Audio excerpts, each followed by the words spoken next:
તો family welcome back to new blog. અત્યારે જો 9:30 વાગી ગયા છે. આપણે બ્લોગ ચાલુ કરી દીધો છે.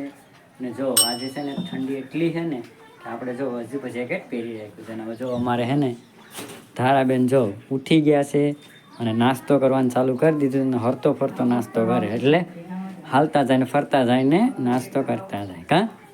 અને પછી આગળ તૈયારી થવાનું છે, સ્કૂલે જવાનું છે.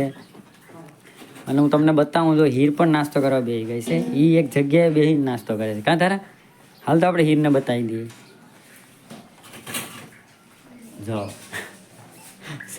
જો અમારે હીર પર નાસ્તો કરવા બેસી ગઈ છે, કેમ કે હમણાં એને સ્કૂલે જવાનો ટાઈમ થઈ જાય. હજી તો વાર છે જો 1 કલાકની.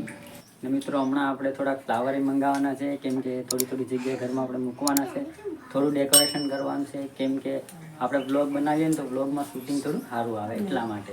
અને જો અમારે હીર ને ધારા પણ હવે તૈયાર થઈ જવાનું છે, કેમ કે હવે એને કલાકમાં સ્કૂલે જવાનું છે.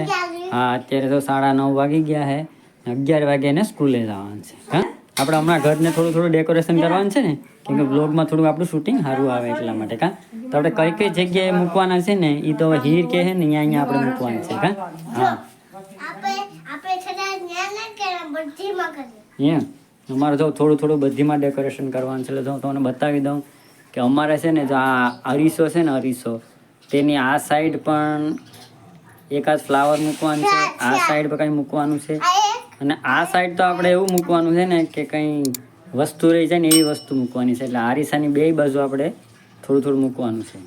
જો આ બધી જગ્યા પર વ્યવસ્થિત ડેકોરેશન કરી નાખવાનું છે.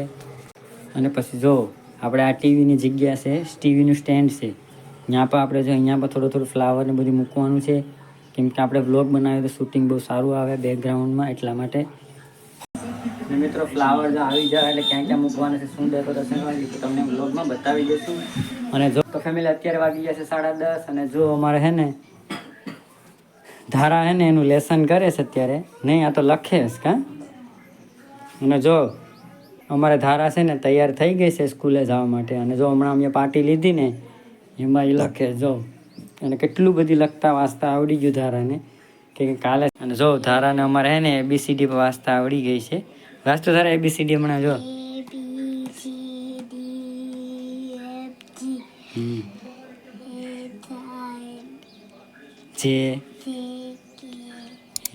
હા જો ધારાને હે ને આધી વિધિ ABCD આવડી ગઈ છે કાં. ને અડધી હવે બાકી છે. અડધી આવડી ગઈ ને ધારા, અડધી બાકી છે કાં. અને છે ને અમારે ધારાને 2 દિવસ છે ને શરદી ને એવું થઈ ગયું છે. એટલે જો અમે દવા પર લઈ લીધી છે. કાં ધારા દવા પી લીધી ને બેટા. હવે સારું છે. પહેલાં 2 દિવસ તો બહુ શરદી થઈ ગઈ હતી એટલે અમે દવા લઈ લીધી. અને હવે તો બહુ સારું થઈ ગયું કાં ધારા પહેલાં કરતાં. ને કાલે કે પરમ દિવસે સ્કૂલે ગઈ નથી, પણ આજ જો સ્કૂલે જવા માટે તૈયાર થઈ ગઈ. કાં ધારા હીર ક્યાં ગઈ? ઓલે ઘેર ગઈ. કાં હેઠે ગઈ. એ પણ તૈયાર થઈ ગઈ. બીજું ઓલું ઘર નથી આપણું. હા તો પછી તો ફેમિલી આજના બ્લોગમાં એટલું જ. હવે આજના બ્લોગને આપણે એન્ડ કરી દઈએ. મળશું પાછા કાલના બ્લોગમાં. ત્યાં સુધી તમે આ ચેનલને સબસ્ક્રાઈબ કરી લેજો. તો મળીએ પાછા કાલના બ્લોગમાં. ત્યાં સુધી ટાટા, બાય બાય.